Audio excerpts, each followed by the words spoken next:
সাতপন্থী সন্ত্রাসী গোষ্ঠী কর্তৃক টঙ্গীর ময়দানে সন্ত্রাসী হামলার মাধ্যমে 4 জন নিরীহ সুরাই নেজামের সাথীর হত্যাকাণ্ডের বিষয়ে দ্রুত চার্জশিট দাখিল, জড়িতদের অবিলম্বে গ্রেফতার, দ্রুত ন্যায় বিচার নিশ্চিত করা সহ প্রাসঙ্গিক ন্যায্য দাবিতে আজকের এই সংবাদ সম্মেলন। মহান প্রভু আল্লাহ তাআলা পবিত্র কোরআন মজিদে ইরশাদ করেছেন, তোমরা সৎকর্ম ও তাকওয়ার অর্থাৎ আল্লাহ তাআলার ভয়ের ক্ষেত্রে একে অপরকে সহযোগিতা করো এবং গুনাহ ও জুলুমের কাজে পরস্পর সহযোগিতা করো না। আল্লাহ তাআলাকে ভয় করো, নিশ্চয়ই আল্লাহ তাআলা কঠোর শাস্তিদাতা।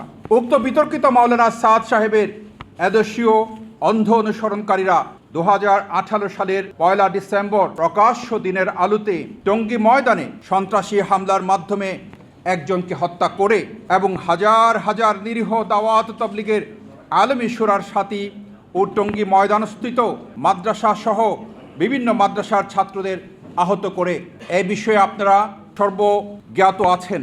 এর মাধ্যমে তারা দেশের শান্তিপূর্ণ ইসলাম প্রচারের ইতিহাসে এক কলঙ্কজনক অধ্যায়ের সূচনা করে তারা নিজেদেরকে একটি সন্ত্রাসী গ্রুপ রূপে চিহ্নিত করতে সমর্থ হয়। প্রিয় বিদগ্ধ সাংবাদিক ভাইরা, সার্বিক বিষয়াদি বিবেচনান্তে বর্তমান অন্তর্বর্তীকালীন সরকারের সর্বোচ্চ প্রশাসন অত্যন্ত সুচিন্তিতভাবেই বিগত 4 ও 7 নভেম্বর 2024 ইংরেজি তারিখে ঐকমত্য সিদ্ধান্ত গ্রহণ করেন যে 2025 সালের জানুয়ারি ফেব্রুয়ারিতে অনুষ্ঠিতব্য বিশ্ব ইজতেমার জন্য মাঠের প্রস্তুতিমূলক দায়িত্ব পালন করবেন দাওয়াত তাবলীগের আলেমী শুরার অনুসারীগণ। অতঃপর তারা অর্থাৎ দাওয়াত তাবলীগের আলেমী শুরার অনুসারীগণ প্রথম পর্বের ইজতেমা শেষ করে 4 ফেব্রুয়ারি 2025 তারিখে বিকাল 3টায় ইজতেমার ময়দান স্বরাষ্ট্র মন্ত্রণালয়ের গঠিত ঢাকা বিভাগীয় কমিশনারের নেতৃত্বে ইজতেমা মাঠ প্রস্তুত কমিটির হাতে ইজতেমা মাঠ হস্তান্তর করবেন। সাতপন্থীরা ওই দিন বিকেলেই 4 ঘটিকায় উক্ত ঢাকা বিভাগীয় কমিশনারের নেতৃত্বে ইজতেমা মাঠ প্রস্তুতি কমিটির নিকট হতে ইজতেমার ময়দানের দখল বুঝে নেবেন এবং তাদের ইজতেমা শেষে 11 ফেব্রুয়ারি 2025 তারিখ দুপুরে একই কমিটির নিকট মাঠের দখল বুঝিয়ে দিবেন।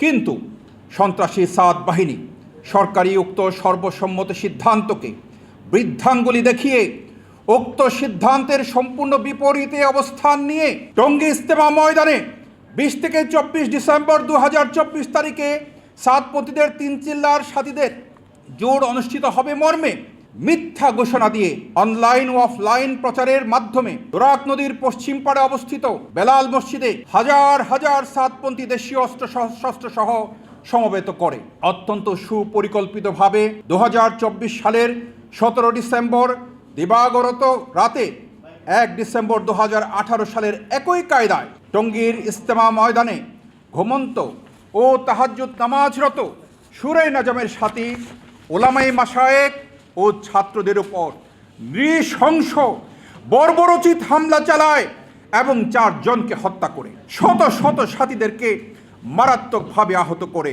তাদের মধ্যে অনেকেই চিরতরে পঙ্গুত্ব বরণ করে নিয়েছেন।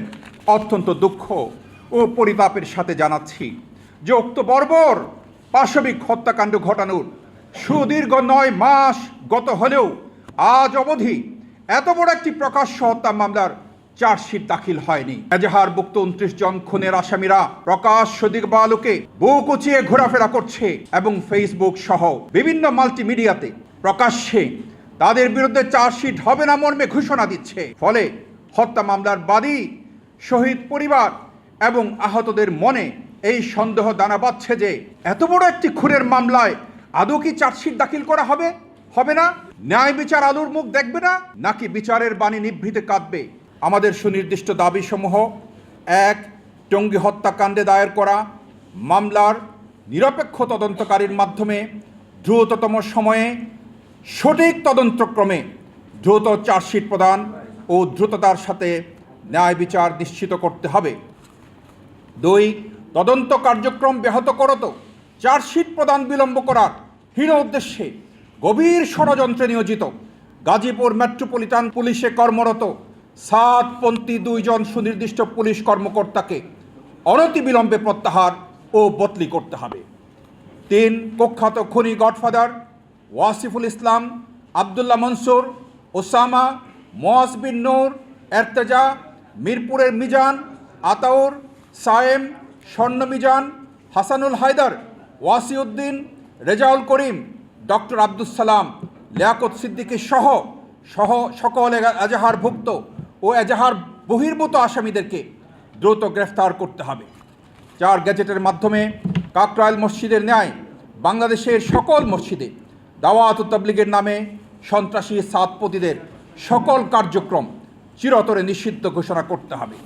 5 টঙ্গীর ইজতেমার মাঠে পরপর 2 বার সন্ত্রাসী হামলাকারী 2018 ও 2024-এ সাতপন্থীদের কোনো ইজতেমা, জোট বা কোনো কার্যক্রম টঙ্গীর ময়দানে না করার বিষয়ে সরকারের পূর্ব ঘোষিত সিদ্ধান্ত বহাল রাখতে হবে। খনি সাতপন্থীদের দ্বারা অন্যায়ভাবে প্রভাবিত হয়ে বিপরীতে কোনো সিদ্ধান্ত চাপিয়ে দেওয়ার চেষ্টা কোনোভাবেই মেনে নেওয়া হবে না, বরং সম্মিলিতভাবে রুখে দেওয়া হবে ইনশাআল্লাহ।